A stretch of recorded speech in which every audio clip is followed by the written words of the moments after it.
Bharatiya Janata party और उनके संगी साथी लगातार इस कोशिश में हैं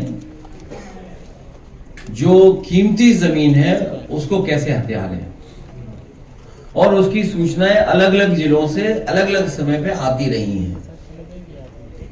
अयोध्या जो पावन धरती है,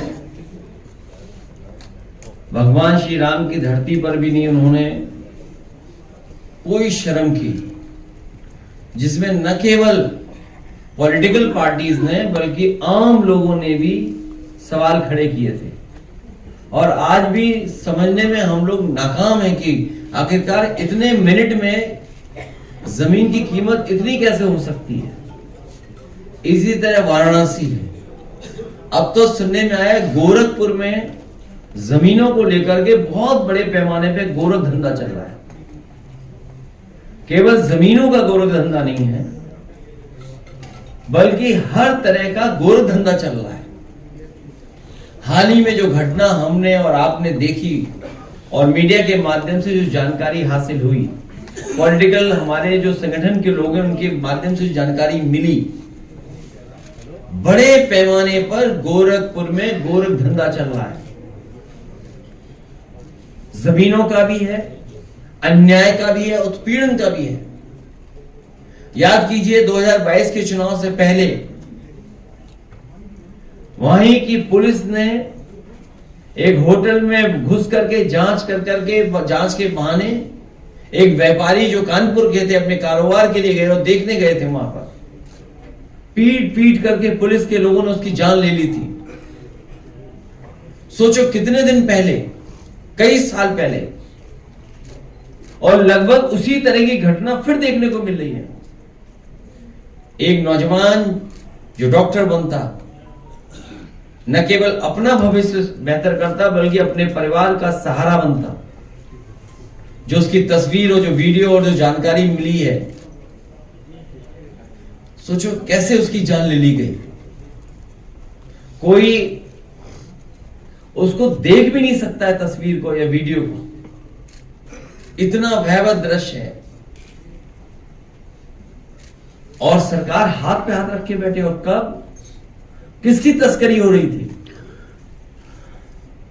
आखिरकार अगर जांच में जाए हम लोग, कई बार सवाल खड़े हुए कि भारतीय जनता पार्टी के लोगों ने ऐसे कारोबार को बढ़ावा देने का काम किया है, और उसका परिणाम है कि आज एक्सपोर्ट में नंबर 1 है भारत। और कई लोगों का इसमें इन्वेस्टमेंट भी रहा है, जो कई बार सूचनाएं मिलती हैं।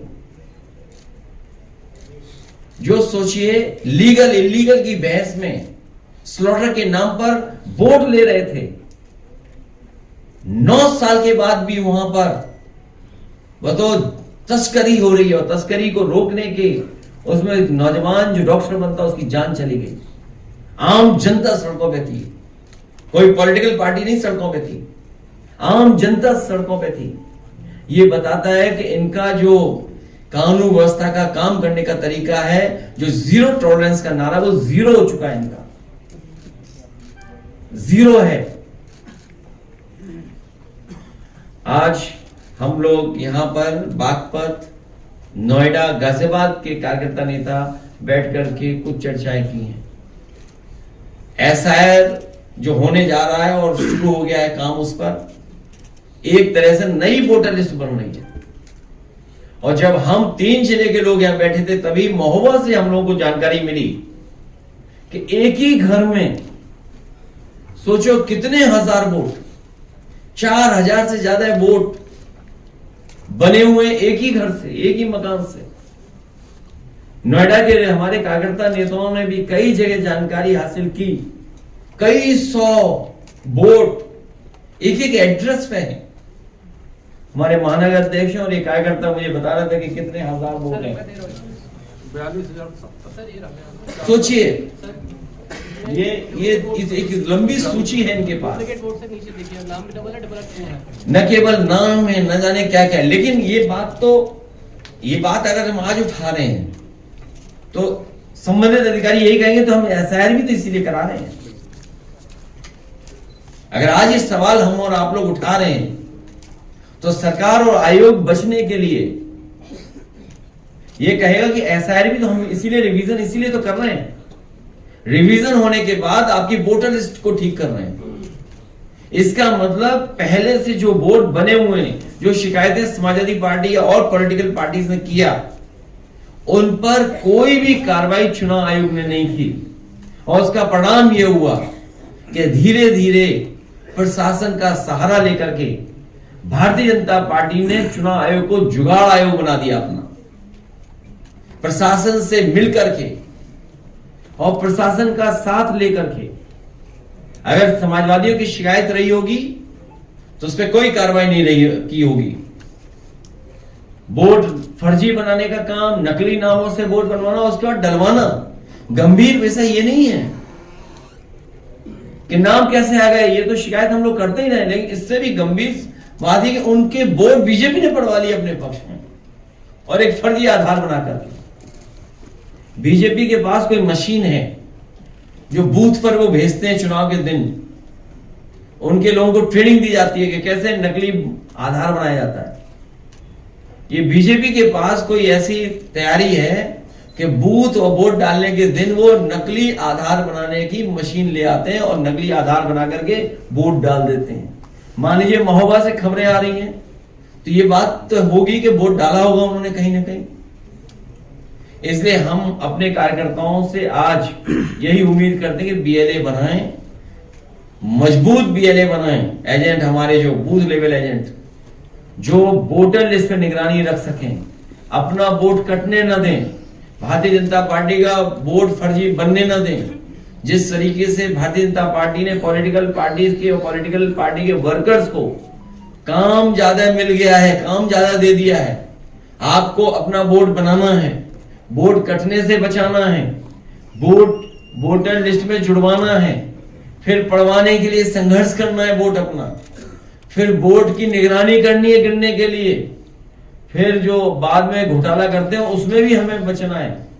इसलिए पॉलिटिकल पार्टी के वर्कर्स से हमने निवेदन किया है कि बागपत, अपने गाजियाबाद और यहाँ के जो वर्कर्स हमारे नोएडा के, वो एकजुट होकर के काम करेंगे, क्योंकि नोएडा में जो काम हम लोगों ने किया है आज भी भारतीय जनता पार्टी छू नहीं सकती उन कामों को। भारतीय जनता पार्टी नहीं छू सकती है। अर्बनाइजेशन और एक शहरी इंफ्रास्ट्रक्चर को कितना बेहतर कर सकते हैं जिससे इन्वेस्टमेंट आए। सैमसंग का एक्सपेंशन समाजवादियों की सरकार की वजह से हुआ, बड़े पैमाने पर नोएडा में इन्वेस्टमेंट आया। न केवल इन्वेस्टमेंट आया बल्कि नोएडा को बेहतर इंफ्रास्ट्रक्चर, पब्लिक ट्रांसपोर्टेशन के लिए, पब्लिक ट्रांसपोर्ट के लिए हम लोगों ने नोएडा से ग्रेटर नोएडा मेट्रो और नोएडा से दिल्ली की मेट्रो, ये समाजवादियों की देन है जो बनाने का काम किया है। कई फ्लाईओवर बनाए, कोविड हॉस्पिटल बनाए, एलिवेटेड रोड 18 to 62 सेक्टर तक लेके गए। मल्टी लेवल पार्किंग ऐसी कहीं नहीं होगी पूरे उत्तर प्रदेश में, देश में। मैं दावा कर सकता हूं कि इतनी ऊंची मल्टी लेवल कार पार्किंग कहीं नहीं होगी जो समाजवादी सरकार में नोएडा में सेक्टर 18 में बनवाने का काम सरकार में हुआ था। जो लोग गए होंगे वो जानते होंगे कितने फ्लोर की पार्किंग है। ये अलग बात है कि पार्किंग बनाने वाला ही भारतीय जनता पार्टी में चला गया। न जाने कितने अंडरपास बनाए, नोएडा स्टेडियम बना क्रिकेट का, इंडोर फैसिलिटी भी दी स्पोर्ट्स की और आउटडोर भी स्टेडियम्स बने। शिल्प ग्राम, शिल्प हाट, जिस तरीके से हमने आपने लखनऊ में शिल्प ग्राम देखा, वो हमारे बुनकर आर्टिसियंस जो उत्तर प्रदेश के हैं, जो वन डिस्ट्रिक्ट वन प्रोडक्ट जिसके नाम पर ये लोग कमा रहे हैं वोट और अपना प्रचार कर रहे हैं, उनके लिए एक स्थान देने का काम समाजवादी सरकार में हुआ था। लखनऊ में आर्टिसियंस के लिए, बुनकरों के लिए, अपने कारीगरों के लिए, शिल्पकारों के लिए उससे बेहतर इंफ्रास्ट्रक्चर आज भी भारतीय जनता पार्टी 9 साल में नहीं बना पाई। इसी तरह बड़े बड़े शहरों में बनाना शुरू कर दिया था। भदोही में कारपेट बाजार बनाया, गाजियाबाद में बनने जा रहा था, और नोएडा में सिटी सेंटर में शिल्प हाट बनाने का काम भी समाजवादी सरकार में हुआ था, जिससे बुनकरों को वहां पर एक फैसिलिटी मिल जाए